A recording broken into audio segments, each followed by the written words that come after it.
It does.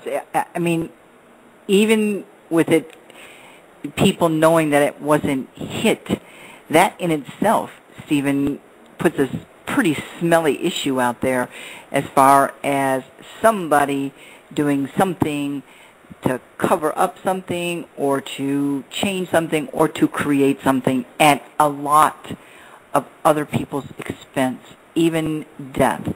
You know, I was told, I get many stories. People send me emails, they call me, they tell me a lot of things.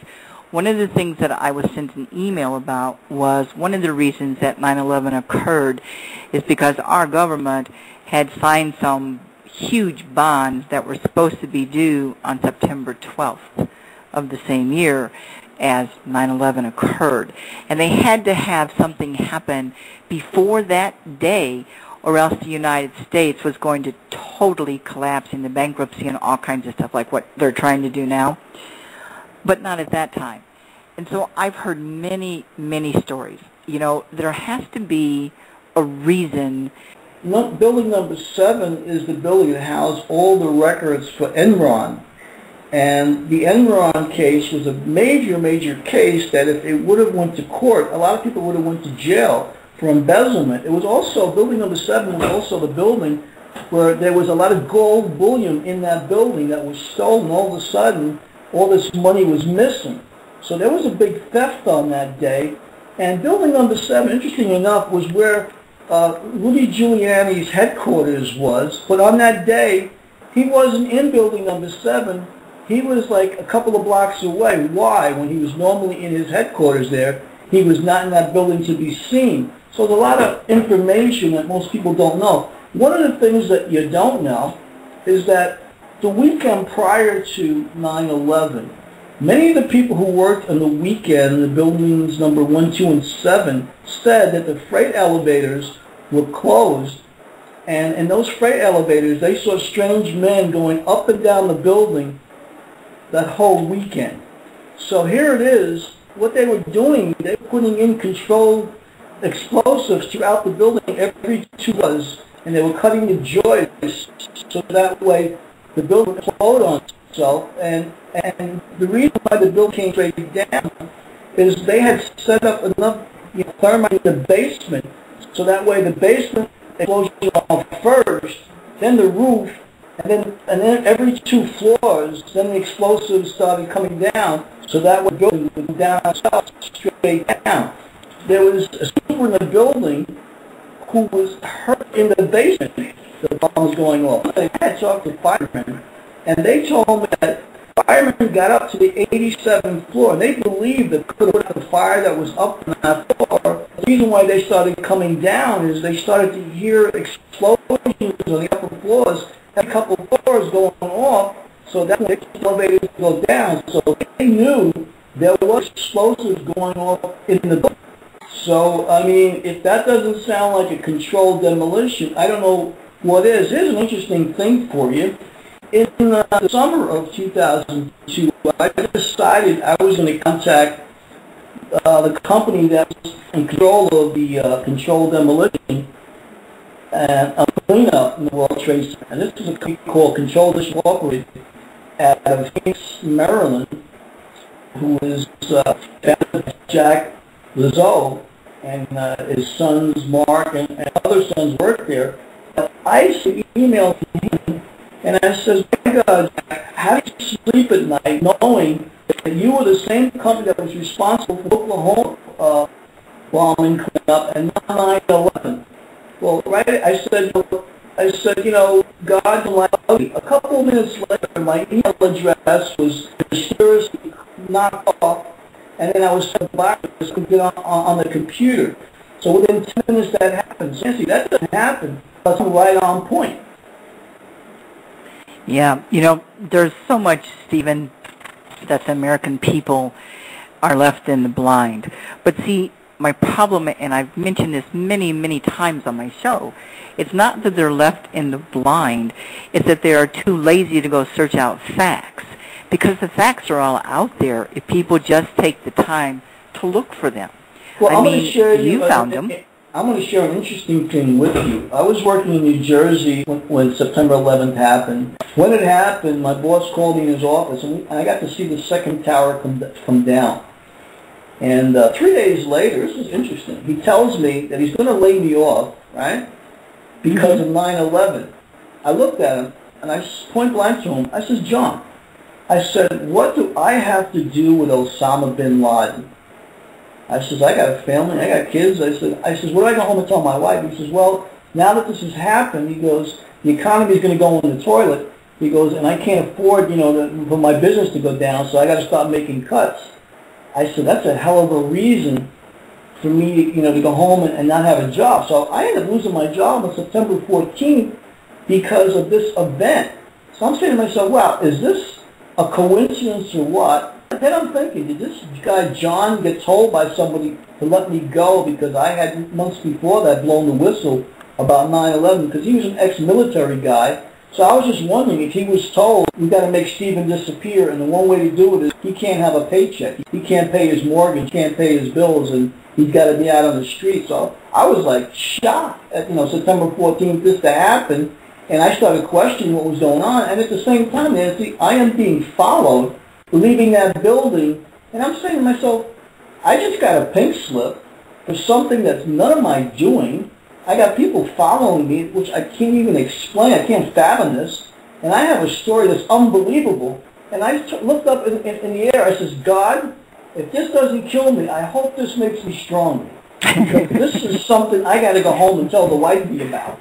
It was tough having to go through that to explain why I just got a pink slip. And in all of this time, when I started to tell people, they think I was off the wall. Are you on drugs? No, I'm on Reality 101. What are you watching? Are you watching Wheel of Fortune? Well, you don't have a clue. I got more clues. Maybe I can't buy a vowel, but I can solve the puzzle. Yeah, but see, the thing is, Stephen, that a lot of people could also start solving the puzzle if they would just look. Because, you looked, you found the information. I get information all the time, and I have things that come to me all the time, whether I like it or not. But the normal, everyday American person, they don't want to hear this stuff because then they're going to have to try to make some changes and take some responsibility. And in my opinion, they don't want to take responsibility. And so, I'm going to use my quote again that I came up with for the people, the American people, and that is, if you keep your head buried in the sand long enough, you are going to get your butt kicked really hard, seeing how that's the only thing that's up and showing. People need to understand that. If they keep that head buried, they're not going to like the result, not one bit. Well, I'll share an interesting story with you. Around that time, I met this fella, and he was little Yorkie, adorable Yorkie dogs, and he wanted to find a nice home for them. So I ended up going to meet him in Manhattan. I ended up taking these 2 Yorkies off his hands. He was coughing and stuff, and I said to him, what's the matter? And he says, well, I'm off on medical leave. I had a job near the World Trade Center. I think I've contracted cancer, and they don't want to honor my medical bills. He says, so I don't know how I'm going to do it, but I can't keep the dogs now. And he goes, you have a nice home, he says, for these dogs. He says, I'd like to gift these dogs to you at no charge. So I said, well, you mentioned the World Trade Center. Tell me about it. He says, well, the day the blast went off, he said, there was a plume of smoke above the World Trade Centers. He said, it looked like Nagasaki, like an atomic bomb went off. He said, and there's particles in the air. It was like an asbestos material. It ended up in my lungs, he said. It was almost like having pins stuck in my lungs. And I have a hard time breathing now, walking around. He goes, I've got no energy. He says, I don't even know how long I'm going to be on the planet. Because I really love these dogs. He want to find them a good home. So I ended up taking the dogs from him. And I was friends with him after that. But I would call him every once in a while and see how he was doing, because I remember what happened on 9/11. I have my own story to tell. I didn't tell him mine whatsoever, but here it is. Here's a guy medically who may not be on the planet right now because of what they did with those buildings. Yeah, those events, Stephen, are some of the biggest setup for all these events that have now occurred since that time frame all the way through to now. The destruction of the middle-class American people. and they're managing it, again, mostly because people are too lazy to change it, or they're too worried, or they live in fear because they listen to the media tell everything that's all that doom and gloom, instead of trusting their first gut feelings and doing what needs to be done. So, that's going to be worse with the years to come. And now with 2012 here and everybody going, oh, it's doom and gloom, the world's going to end, it's a bunch of bull.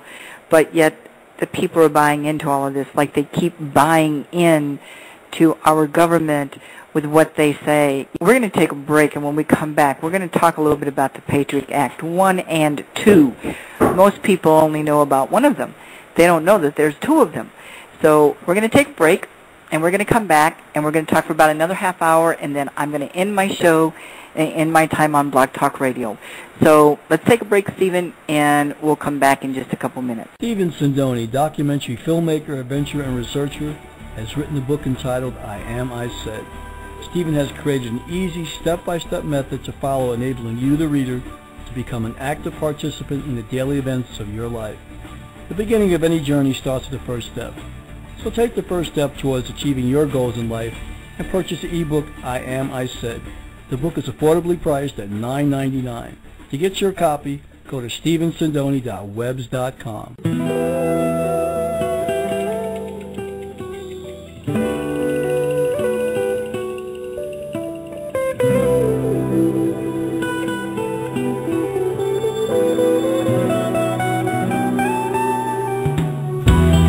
Mother, Father, please explain to me why a world so full of mystery, a place so bitter and still so sweet, so beautiful and yet so full of sad, sad. Mother, Father, please explain to me why forests march to deserts speed, while snow-capped mountains melt away.